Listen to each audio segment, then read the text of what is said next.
There's one model I have seen that gets more backlash than any other, and that is B&M's dive coaster. It has been called repetitive and overused for its gimmicky layout, and some even call it boring. But how can this be boring?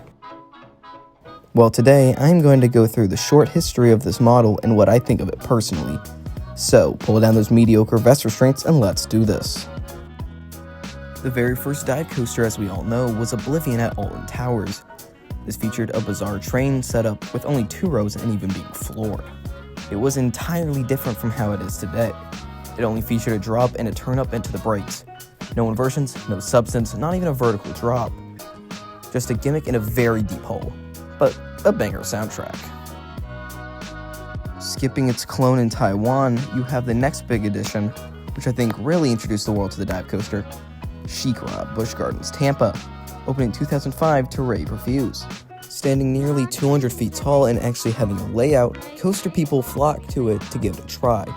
And it was actually my first dive coaster too. And well, I get the hype, it is a really good ride. It doesn't feature a lot of elements, but the ones it does have are good.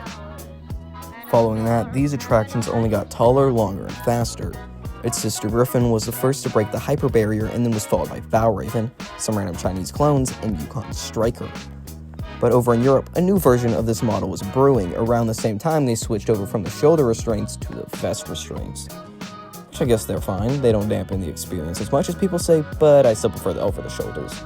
Anyway, I just got off topic. The new era of the dive coaster would come as the mini dive coaster. Some of these would go on to be some of the best dive coasters, like Valkyrie or Emperor, and were made to cater to some of those smaller parks. But these smaller dives also showed some different flaws like Iron Menace does. Speaking of those flaws, I think we should dive into them. The biggest flaw I think they have now is the B&M rattle. Arguably the most egregious offender of this is the previously mentioned Iron Menace, having an arguably rough ride experience and an unholy shake to it. These haven't been limited to just the dive, but that isn't for this video. Some other common complaints of the dive are that they are repetitive and gimmicky, which, well, I could see that. They all might start with the dive and then an Immelman, but after that they all mostly change. Yukon Striker gave us the first loop on a dive coaster, and the recent Wrath of Rakshasa gave us a crazy demonic knot. So they really are kind of the same, but really they're all different from each other. But I think that's enough on their flaws, because fun fact, I actually like these things. I've ridden only a few of these, but I personally find that they are pretty good rides. Sure, they aren't the most intimidating things, but they provide fun, smooth rides, except that one.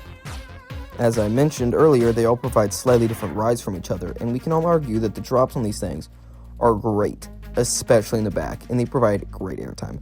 Also, I love a good flowy layout like these dives provide, and will ride these several times over again.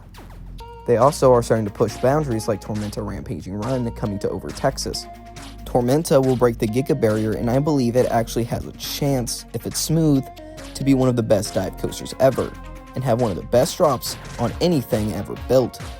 But yes, I actually don't agree with the hate these coasters get, and I hope we see more of these pop up around the world, of course, if they remain smooth. But I want to thank you for watching, and I will see you all next time.